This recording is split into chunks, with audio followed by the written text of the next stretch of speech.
मैं लाल मोहम्मद शेख, आप देख रहे हैं पब्लिक चैनल। मैं इस वक्त हूँ करीम भाई के पास और करीम भाई से जानेंगे कि ये इलेक्शन जो है, आपने देखा कि जिस तरीके से जनता ने एक वोट डाला है और लोगों को जिताया है। इस इलेक्शन जो है ये बहुत टफ था और लोग अपनी किस्मत आजमा रहे थे। करीम भाई, आप MIM पार्टी से आप इलेक्शन लड़ रहे थे और देखा मैंने कि आप काफ़ी ज़्यादा मेहनत और अपने लोगों के साथ आप पब्लिक में भी गए और इलेक्शन आपने जीता। बहरहाल ये जो जीत हार है ये तो लगी रहती है, जब अखाड़े में कोई आदमी जाता है तो एक ही जीतता है कोई भी। तो इसके ऊपर आप जनता से पहले क्या अपील करेंगे, जनता का क्या है? तो आज का दिन 26 जनवरी का दिन है। सारे देशवासियों को रिपब्लिक डे की बहुत बहुत शुभकामनाएं। बहुत बड़ा त्यौहार हुआ है हमारे देश में। अब आप पूछना चाहते हो कि पब्लिक से क्या कहना चाहते हो। देखिए, मैं पहली बार चुनाव लड़ा। सोशल और रिफाई काम एक ज़माने से मैं करता हूँ। काफ़ी शहर के लोग मुझे पहचानते हैं। मैंने माशाल्लाह बड़े बड़े महाज पे काम किया है। मैंने इसलिए काम नहीं किया था कि मुझे चुनाव लड़ना, लेकिन चूँकि मेरी एक संगठन है, मैं एक उत्तर भारतीयों का एक अध्यक्ष हूँ, एक संगठन का मैं अध्यक्ष हूँ, चेयरमैन हूँ। तो उसमें सब काफ़ी लोगों का मानना था कि करीम हम चुनाव लड़ेंगे। तो एक हिकमतन तरकीब बन गई और हम लोगों ने भी बिस्मिल्लाह किया और चुनाव लड़े। और बहुत कम वक्त मिला। हम गली गली घर घर गए, लोगों के सामने मसले मसाइल रखे, लोगों के सामने हाथ जोड़े और मैंने भी कहा कि भाई एक बार मुझे भी मौका दो।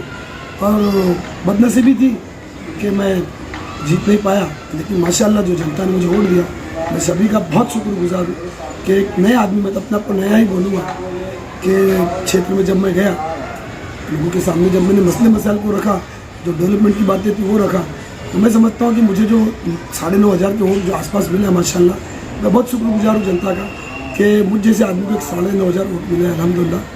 तो आगे देखेंगे, ठीक है, इस टाइम जीत नहीं पाए, आगे हम फिर ट्राई करेंगे इंशाल्लाह। बहरहाल करीम भाई, बहुत अच्छी बात आपने कही, एक सुलझे हुए आदमी की तरीका। ये इलेक्शन कोई हारा है कोई जीता है, इसके ऊपर से जो मुमरा कौसा के लोग हैं या जो अपने आप को राजनेता कहते हैं या अपने आप को एक मतलब बहुत बड़ा नेता मानते हैं, कुछ ऐसी भी मतलब जो बात कही गई है लोगों में कि छिलपाटा से कुछ लोग आए यहाँ पर और उनके मतलब हमारे को ऐसा, हमारा जो इलेक्शन था वह हमारा ख़राब किए, या कुछ उन लोगों ने आरोप भी आपके ऊपर लगाए हैं, उसके बारे में आप क्या कहेंगे? देखिए, चुनाव है, लोकतंत्र है, प्रजातंत्र है। कई दशक मैंने देखा कि हमारे मुमरा में विपक्ष नहीं था। एक पक्ष था, मुझे नाम देने की ज़रूरत नहीं, पक्ष था जो पूरा मुमरा जानता है, और पक्ष के सामने विपक्ष था ही नहीं अब तक। और मैं फ़ख्र करता हूँ कि इस टाइम पे विपक्ष निखर के आया है।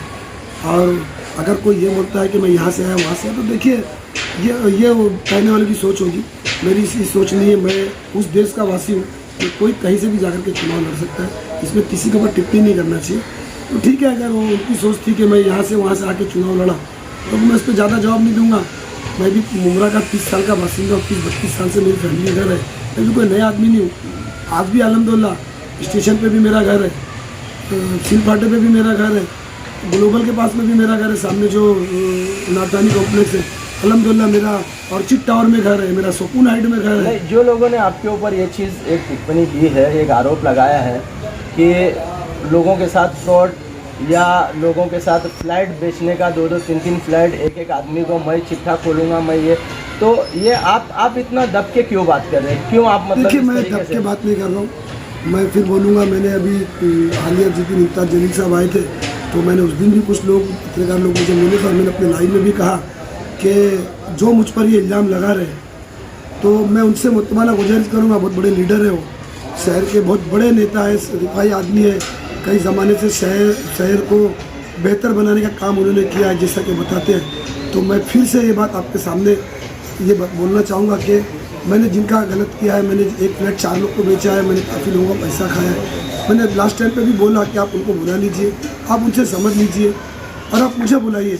अगर कहीं पर मैं कसूरवार हूँ, हो सकता है मैं गुनहगार हूँ, मैं उधर पर आप बुलाइए। देखिए, बिगर जब तक गुनाह मेरा दिखाई नहीं जाएगा तब तक शायद मुझे न लगे यानी कि मैं गुनहगार हूँ।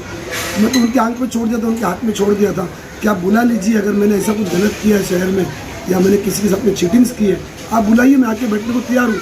और मैं साहिब हैसियत भी हूँ इंशाल्लाह। अगर मैंने कहीं गलती की है, मैंने किसी का चीटिंग किया, मैंने कहीं खाया है, तो मैं अपने गुनाह का पश्चाताप भी करूँगा और मैं साहिब हैसियत भी मैं भरने को भी तैयार हूँ। नहीं, आज टोरेंट का मुद्दा था। आज टोरेंट आने से पहले लोगों ने क्या कसम खाई थी कि अगर टोरेंट आ गया तो हमारे लाश के ऊपर से गुजरना पड़ेगा। उसके बाद भी एक नारा आया अब भी शुरू हाल ही में कि अगर हमारी मौत से अगर टोरेंट चली जाती है तो हमारी आओ हमारा जान ले लो। तो ये बहुत सारे जुमले हैं। तो ये आपने इन सब चीज़ों को तो उसका पलट के जवाब नहीं दिया। देखिए मैं फिर बोल रहा हूँ कि कुछ मेरे अपनों के, कुछ व्यापारियों के, कुछ हमारी संगठन का मानना था कि करीमा इसके ऊपर एग्रेसिव होकर के आप जॉब ना दें, कायदे से जॉब दे दीजिए, क्योंकि मैं भी एग्रेसिव होऊंगा फिर ये मामला बढ़ते जाएंगे। तो हमने सभी लोगों का मानना था कि करीमा इसको एक सुलझा हुआ जवाब देकर के मामले को ख़त्म किया जाए। देखिए टोरेंट का मुद्दा से नहीं होता है, खत्म दोनों तरफ। देखिए टोरेंट का जहाँ तक मुद्दा है, लाश का जहाँ तक मुद्दा है, तो मैं नहीं समझता कि मुझे कुछ बोलने की आपके मीडिया के माध्यम से ज़रूरत है। पूरा शहर जानता है कि वादा किसने किया था, टोरेंट लाया कौन, लाश किसकी जाएगी। मैं उस पर नहीं जाना चाहता क्योंकि फिर कहूँगा तो फिर वो क्या होगा मालूम, फिर विवाद पैदा होंगे। इसलिए मैं मुद्दे पर नहीं जाना चाहूँगा। पूरा शहर जानता है कि टोरेंट लाया कौन, लाश किसकी होगी, लाश किसकी जाएगी, किसकी नहीं, पूरा शहर जानता। मुझे इस विषय पर जाना ज़रूरी नहीं है। अगर फिर से कुछ बातें आती है तो फिर इंशाल्लाह फिर खुल के वार किया जाएगा, इंशाल्लाह खुल के बातें रखी जाएगी। इलेक्शन जीतना हारना करीम भाई एक अलग बात है, लेकिन किसी के पर्सनल लाइफ में इस चीज़ से जिस तरीके से बात करना, ये कहाँ तक आप देखिए ये उनकी सोच थी, ऐसी मेरी सोच नहीं है। लेकिन ये है कि अगर बात निकलेगी तो बात बहुत दूर तक जाएगी। इससे अगर कुछ नहीं बोलूँगा कि अगर आपको बात ही करना है या आपको बात ही निकालना है तो बात बहुत दूर तक जाएगी। लेकिन मैं नहीं समझता कि मुझे शहर को बताने की ज़रूरत है कि मैं क्या हूँ और जिस पे इल्ज़ाम लगा है वो क्या है। करीम भाई एक चीज़ और है कि आपकी पार्टी अल्हम्दुलिल्लाह मुमरा कौशल या पूरे महाराष्ट्र में जो है एक अच्छी, एक उभरती हुई पार्टी एक शक्ल में दिखी है और आई भी है, लोग जीते भी हैं। अभी जैसे कि एक मुद्दा अभी शहर शेख ने वो जो एक बहुत हाई लेवल की जो मीडिया है वो लोग उठा रहे हैं कि हरे के ऊपर एक बहुत सारी चीज़ें आ रही हैं। जो अपोजिशन है, जो अभी सरकार में जो लोग बैठे हैं, वो इस मुद्दे को बहुत ज़्यादा, जैसे उस दिन गिरीश सिमैया आए थे, उन्होंने मतलब पुलिस स्टेशन में कुछ, तो ये कहाँ तक उनके जो नेता रहते हैं वो कुछ भी अगर कहते हैं तो उनके ऊपर कोई चीज़ नहीं होती। लेकिन अगर एक MIM का अगर एक बच्चे ने अगर कह दिया और वो भी गलत नहीं कहा है शायद। देखिए यही लड़ाई MIM की, असदुद्दीन साहब की, इम्तियाज जलील साहब की, वारिस पठान साहब की, यही तो लड़ाई है। क्या संविधान हम सबको बराबर का हक नहीं देता? हम सिर्फ ये कहते हैं, वो बच्ची ने सिर्फ ये कहते कि मुमरा को हरा करेंगे, तो इसमें ऐसा क्या इतना बड़ा गुनाह क्या हो गया? एक तरफ वो वहाँ से आज एक ज़माने से देखा जा रहा है कि कोई मस्जिद में घुस के मारने की बात करता है, कोई भगवाकरण की बात करता है, कोई पाकिस्तान भेजने की बात करता है, कोई मॉब लिंचिंग कर देता है मुसलमानों के नाम पे, कोई ये कहता है कि अब ये महाराष्ट्र पूरा भगवा होगा, तो उस पर विवाद पैदा नहीं होते। वो कई ऐसे BJP के नेता क्या क्या नहीं बोलते मुसलमानों के बारे में, उन पर विवाद पैदा नहीं होते। देखो छोटी सी बच्ची ने सिर्फ इतना बोल दी, अरे उसका कोई इंटेंशन कम्युनल स्टेटमेंट थोड़ी था उस बच्ची का स्टेटमेंट था कि अभी हमारी 4-5 सीट आई है, आगे अगर आप लोगों ने साथ दिया तो हम पूरी कोशिश करेंगे, पूरे मुमरा का हमारा करेंगे। तो उसके झंडे का कलर हमारी पक्ष का कलर हरा है।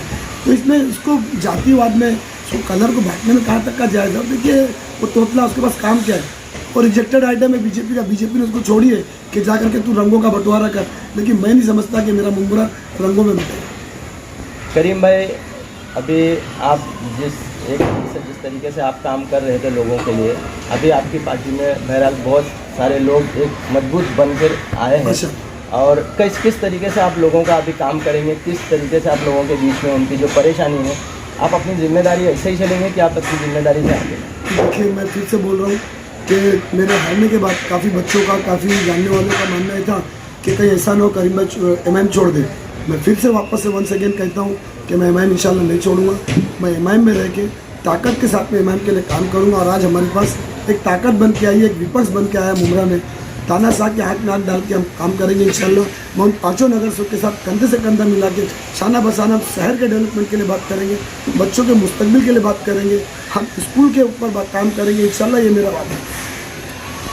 तो जैसे कि आपने देखा कि करीम भाई ने एक बहुत सोच समझ के जो है उन्होंने अभी इस लड़ाई को, जो इनके ऊपर आरोप लगाया गया है, उस आरोप के बारे में भी उन्होंने साफ साफ लहज़ों